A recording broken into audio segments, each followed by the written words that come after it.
So firstly, anyway, guys, to introduce myself, my name is Shauna. I work here at the TEFL Institute with a few months. Previous to that, I would have been teaching English in Brazil. I have taught online myself for a number of years while I was living in Brazil. I found it the easiest way to go just because of the flexibility of it.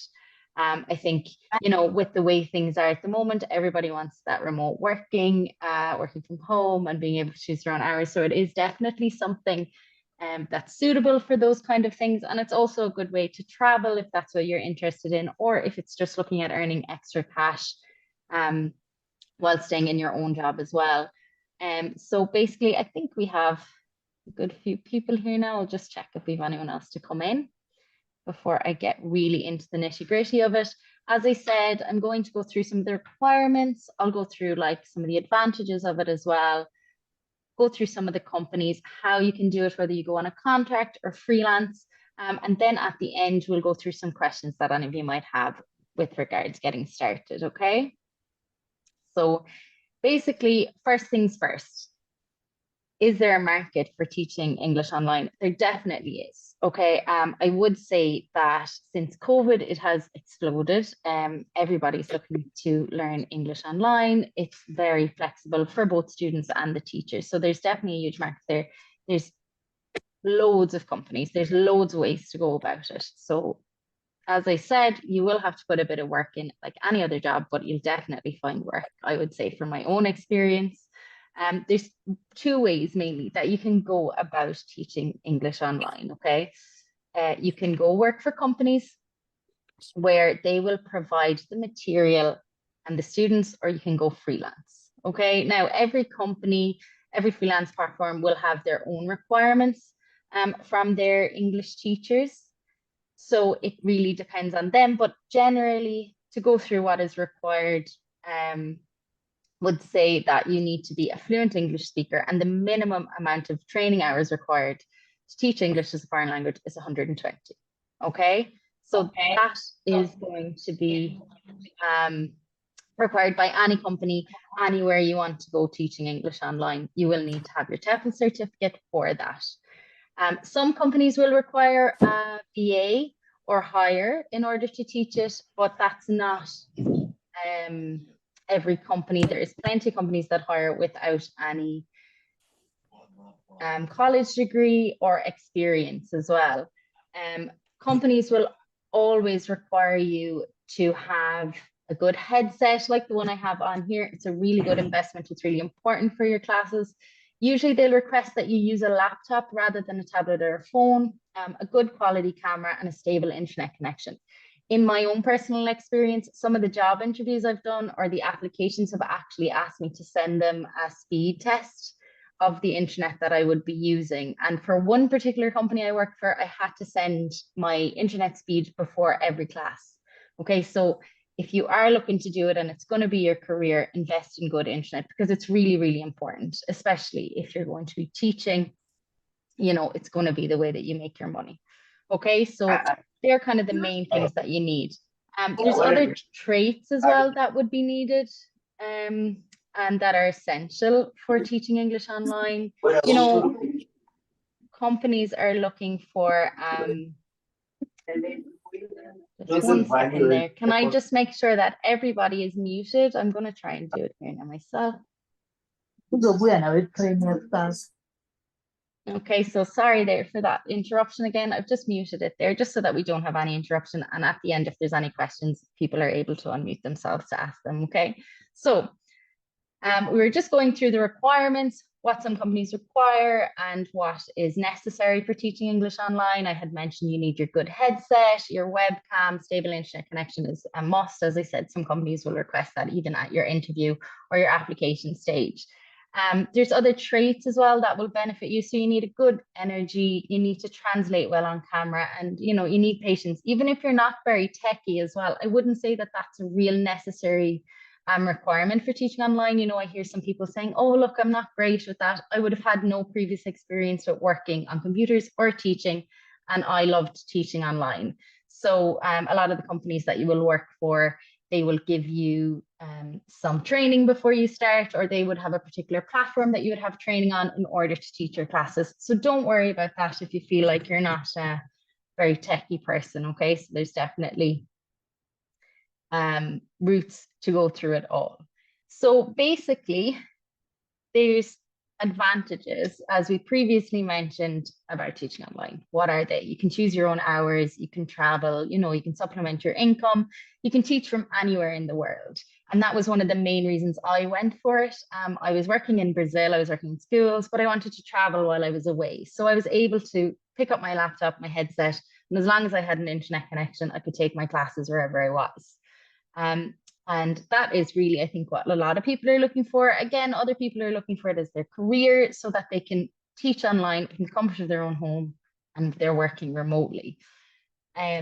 So when you're looking at teaching online, okay, there's two main ways that you go about it. You can work as an employee for a company, or you can go freelance. So first, I'm going to go through some of the companies that you can work for, how they work, how their hiring process is in general. Okay, obviously I can only speak for companies I have particularly worked for.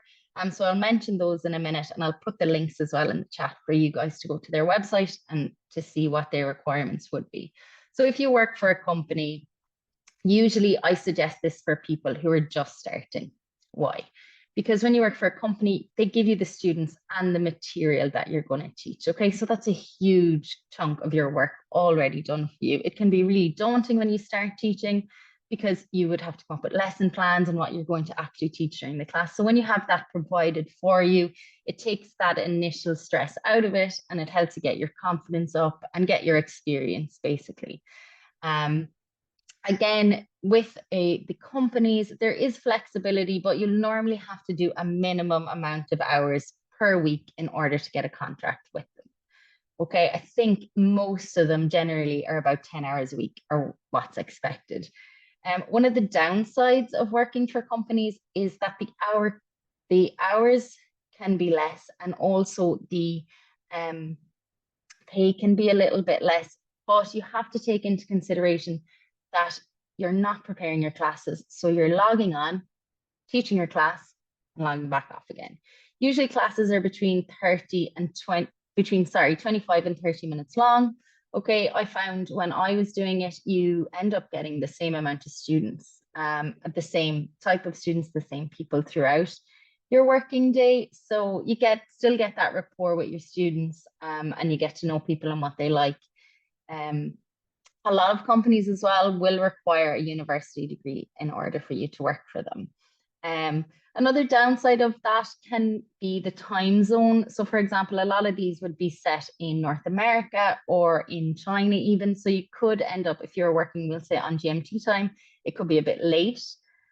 Their busy time would be in the afternoon or evening once people are finished work, or early mornings if it's for children. So, it depends on where you're situated, whether that kind of work will be suitable for you. As I said, the pay can vary.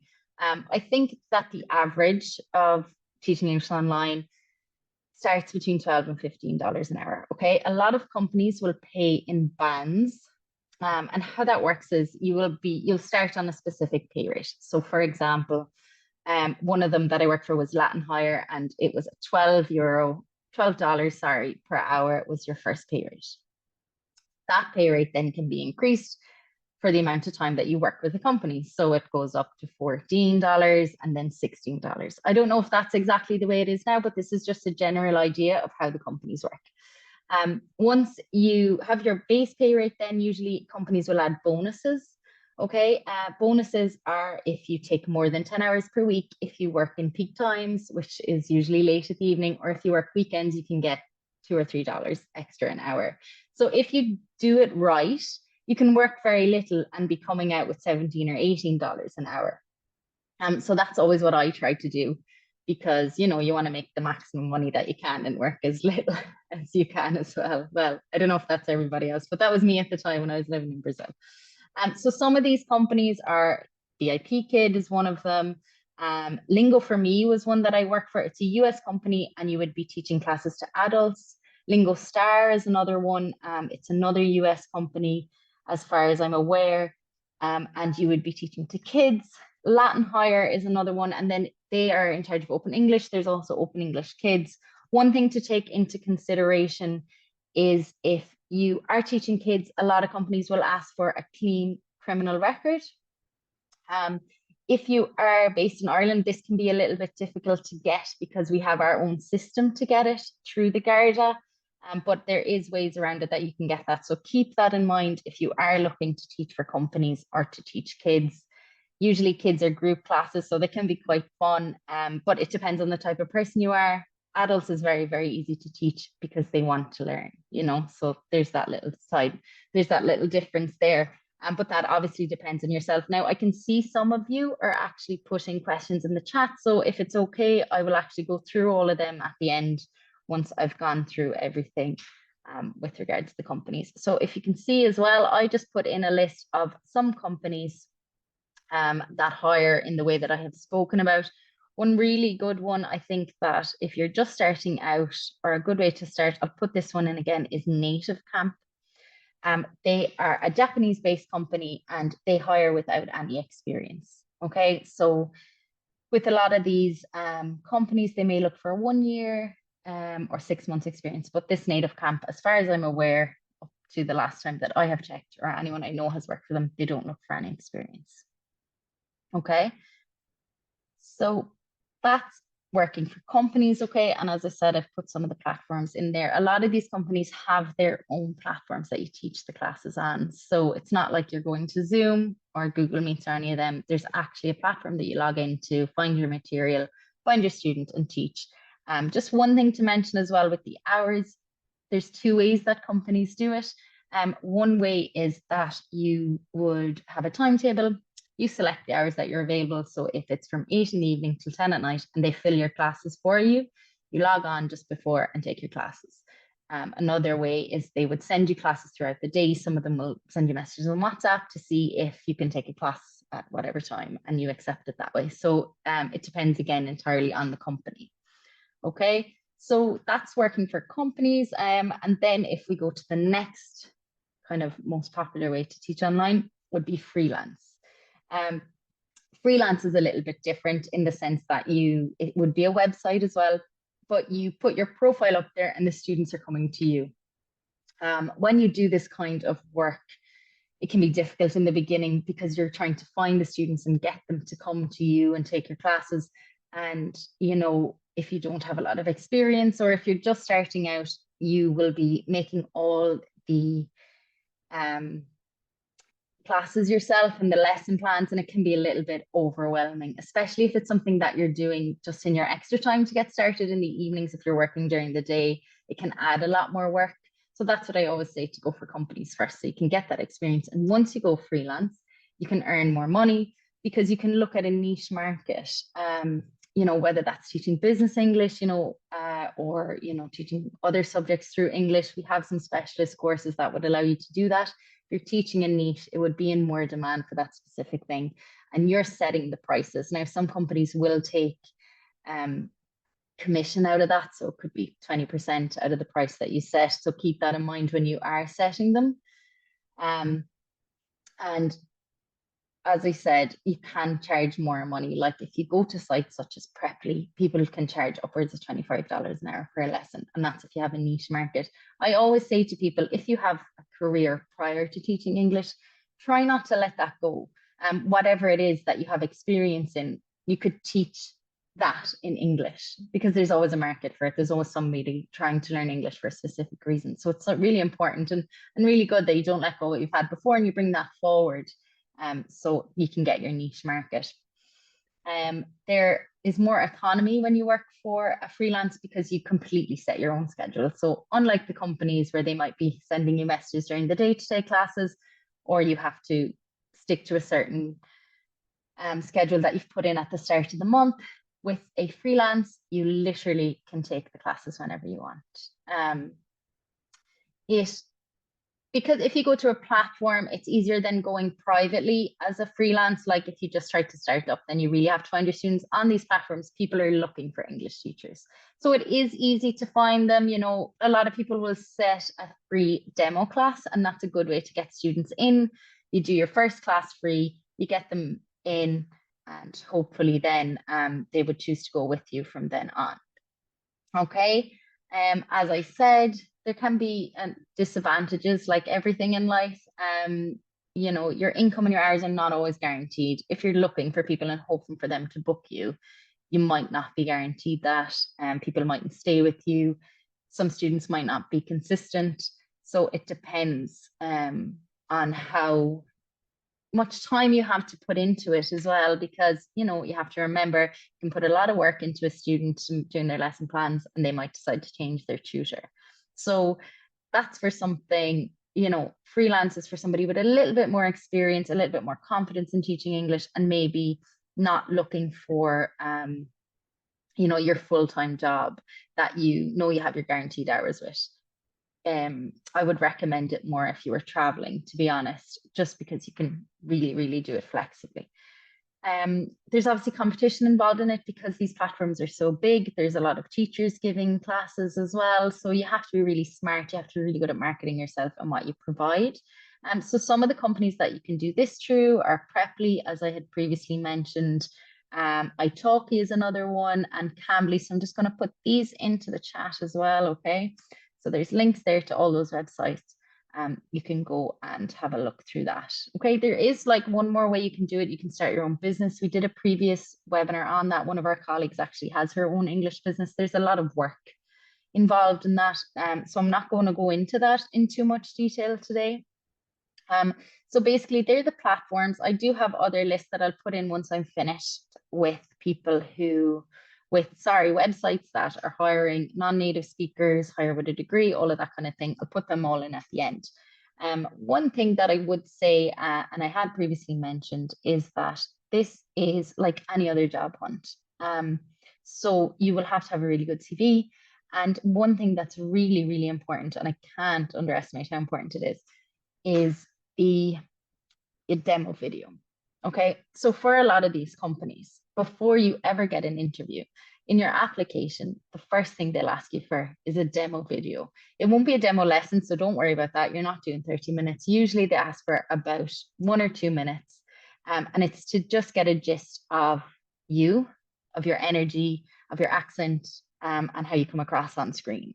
So I always say to people, take your time to do it. Don't just make a video very quickly and upload it. You should have one that you're going to upload for all the applications that you're going to make.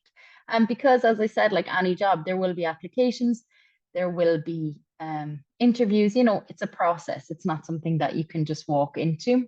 So I always suggest as well, Google English language teacher demo videos or introduction videos. Have a look at them, see what people are doing. And that's a good way to get an idea of what's expected.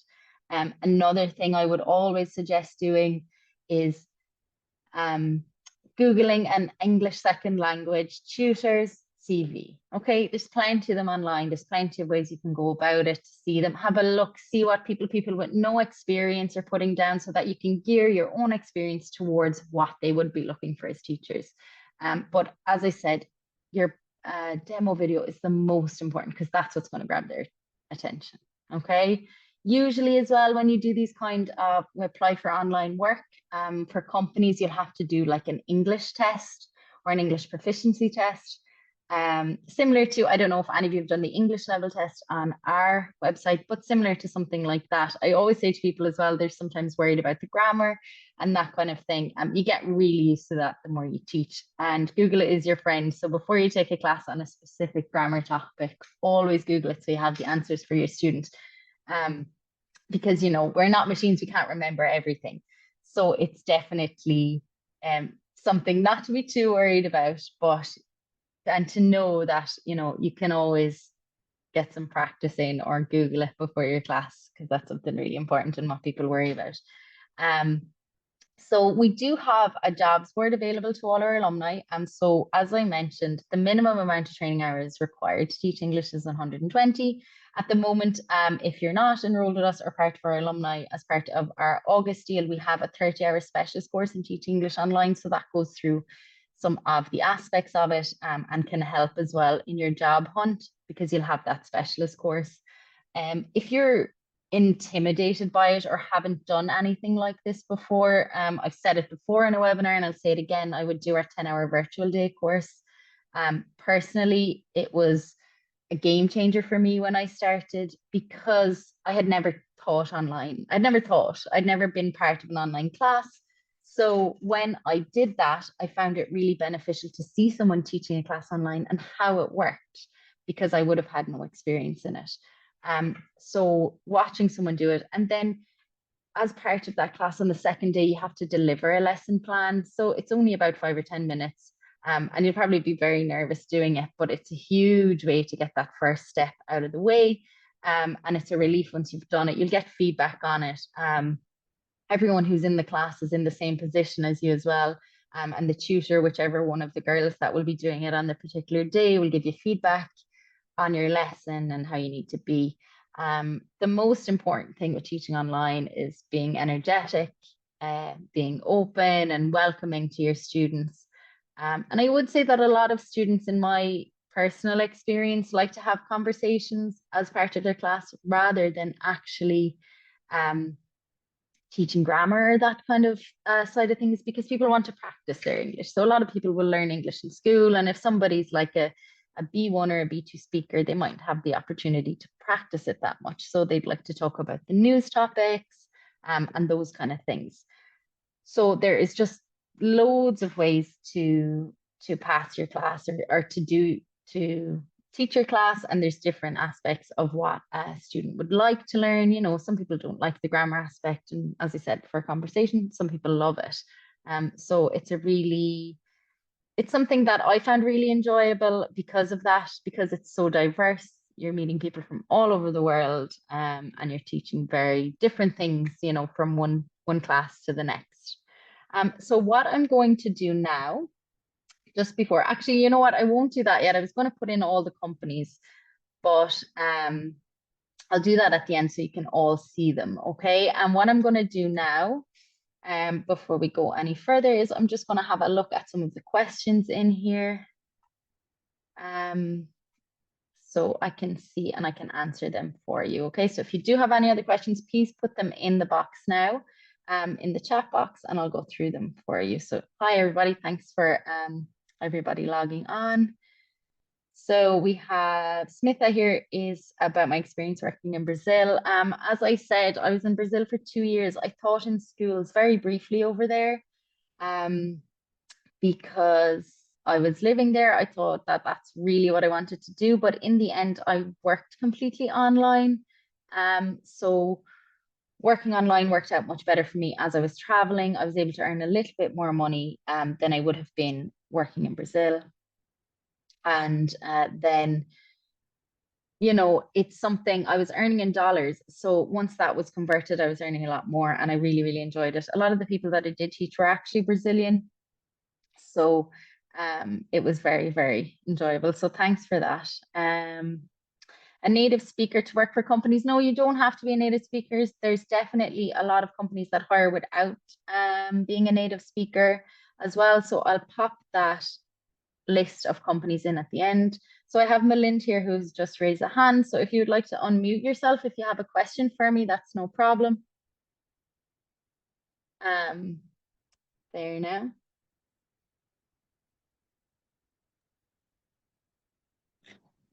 Yeah, good evening, Shona. This is Milind Kulkarni from India. Hi, Malind. How are you? Yeah, I'm fine. My question to you, I am currently running an academy called Vivekananda Spoken English Pune here in India. Yeah. And yeah, and most of the time the targeted audience is working professional. You know that India here we have a software engineer working in a different IT companies. Yeah. So I'm providing a training especially for the working professional.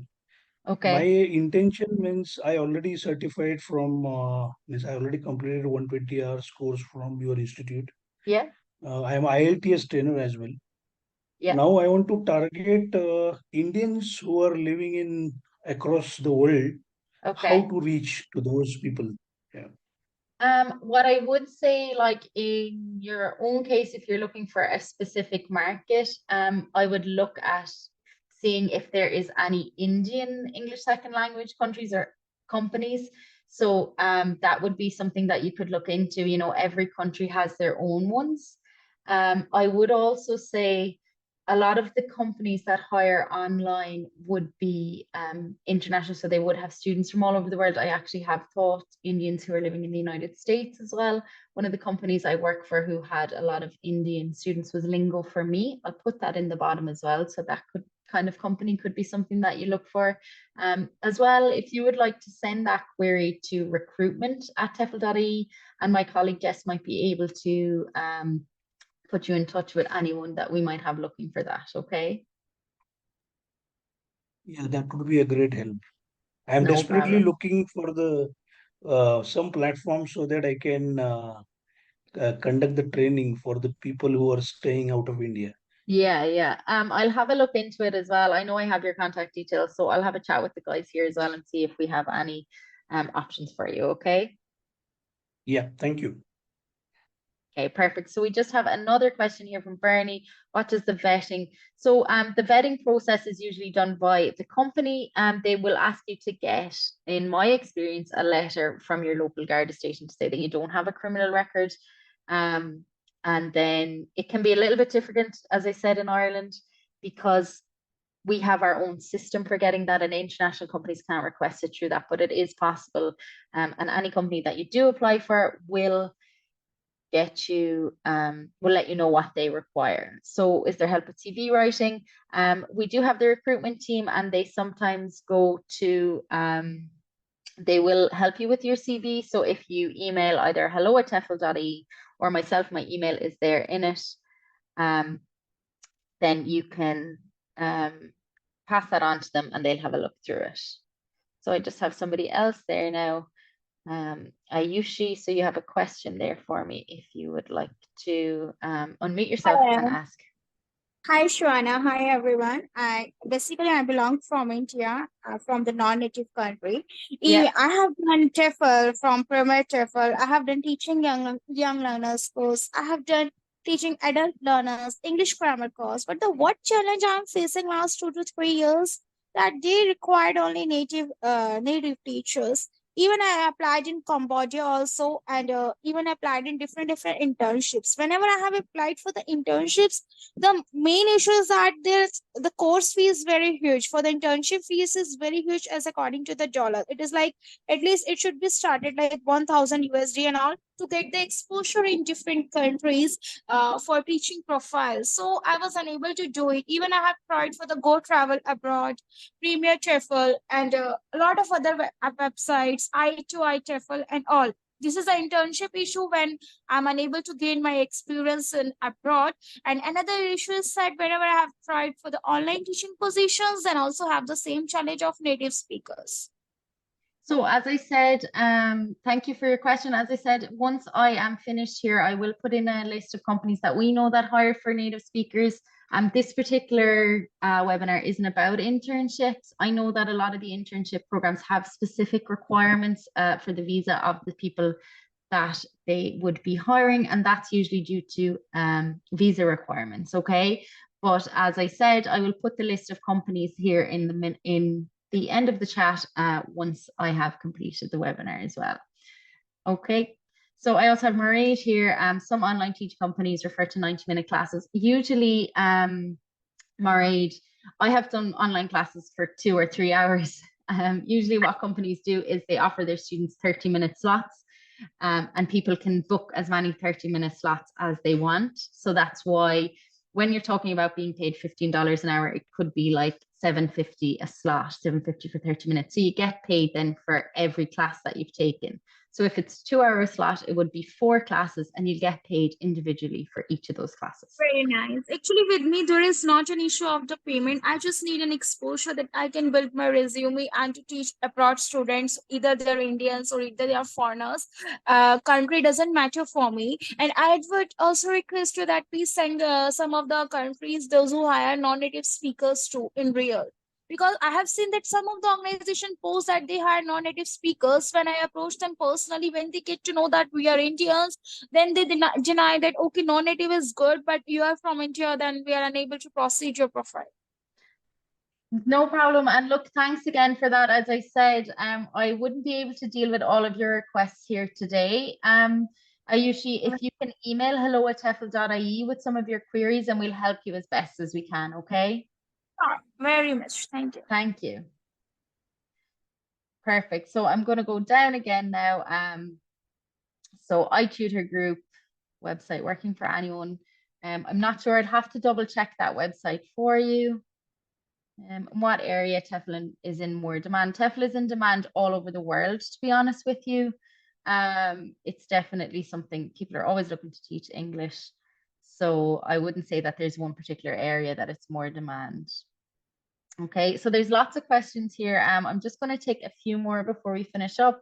I'm worried that we are running out of time, okay? Can we teach IELTS with the 180-hour TEFL certificate? So we do have a specialist 30-hour course in teaching IELTS preparation, and that course can help you prepare students for the IELTS exam. So for people who don't know, IELTS is the International English Level Test. A lot of companies will ask people if they're hiring them and they're non-native speakers to have a specific level of IELTS as well. So a lot of students will be looking to complete that test and to prepare for it. So we do have a specific course that can allow you to teach preparation for that. Okay. So here we have another one. When using a company based abroad, how does it work? Are you paying tax? So usually what you do, in my own experience, is you sign an agreement that you're not paying tax or you're not living within the country that the company is started in, and then it's up to you to register and pay your tax in the country where you are working. You'll usually be paid through PayPal at the end of every month. Obviously, I can't comment on every country's tax or how you would go about that, but in my experience working in Brazil, I had to register there as self-employed in order to pay my tax in the country. Would it be a good idea to start out as a freelance teacher online since there's more flexibility? I had mentioned previously that I think working for companies is better at the start. You know, there is still flexibility there with them, and it's a good, really good place to get your experience. It can be a little bit difficult freelance working to try and find the students and also to create your lesson plans and all of that. So it can be something that is a little bit more difficult. Just here now, how do you get paid via your bank account? So I had already mentioned there that you get paid usually via PayPal in my experience. So that goes into your account every week and then that's linked to your bank account. So go down again. So I'll just do a few more there. Can we work for more than a single company online? It really depends on the company. A lot of them will ask you to sign an agreement that you only work for them. Some companies are more open to it, you know, as long as it doesn't affect your other classes. But I know various people who work for different companies, and I had done that myself as well when I was working online as well. So what I'm going to do now, I'll just put these in little batches, okay? So here I have companies that hire non-native speakers.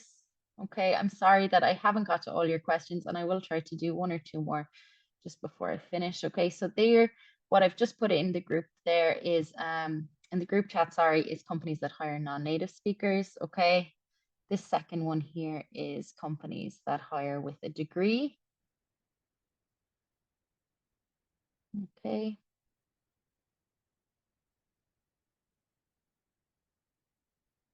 So just to make sure everybody has got those, okay. So companies that hire non-native speakers, companies that hire with a degree, and companies that hire without a degree. Okay, so you can have a look through those as well. There's plenty of links there, plenty of websites. As I said, these are all just guidance. We have no affiliation with any of the companies. We offer recruitment advice and support for all of our alumni. So for anybody who isn't TEFL qualified, you can email hello@tefl.ie or hello@teflinstitute.com, or you can find my emails here next to me as well. And once you get your qualification, whether that be the 120 or 180, which is a level 5 course, it's a higher level qualification, can make you look a little bit better for employers as well, because there's more work involved in that. Once you get that, you'd have access to our personal jobs board that we have, where we advertise jobs for our students online and abroad. And then we also have a recruitment team who would be able to give you recruitment advice and support to get started. One last thing I'm going to put in the chat here now as well is just some, just put that in there so to make sure that goes out. So these are some platforms or some jobs boards where you can have a look for TEFL jobs. Another one is Dave's ELS Cafe. I'll just put that link in there now. So they always post jobs, so you can apply through there. As I said, with teaching English online, there's a huge market there. There's a load of different ways you can go about it, but you have to put in the work. I would definitely look at your video, your introduction video. Your CV needs to be, I can just see there that Latin Higher required Spanish. I speak Portuguese and English. I worked for Latin Higher. I know that they like to have bilingual teachers, so teachers who can speak either Portuguese or Spanish, but in my own experience, it's not necessarily a requirement, okay? A lot of companies, if you do speak another language, they offered not just English lessons, but other classes, so people can literally teach, I don't know, Portuguese and English on a platform, the more hours they're looking for. So I am going to finish up here now, guys. As I said, I would like to thank everybody for being here. I'm sorry that I didn't get to all your questions. There's just so many, so I've probably missed some of them. Anybody who has any more questions, you can send them to hello@tefl.ie or hello@teflinstitute.com. My emails are there as well. Or if any of you have been in contact with any of my colleagues throughout your time with us, or anything like that, just pop us an email. We'll put it in the right direction, whatever part of the team it needs to go to, and we'll get back to you as soon as we can. Okay, and thanks for all your messages. It was really nice for you all to be here. I really enjoyed it, and we hope to see you soon.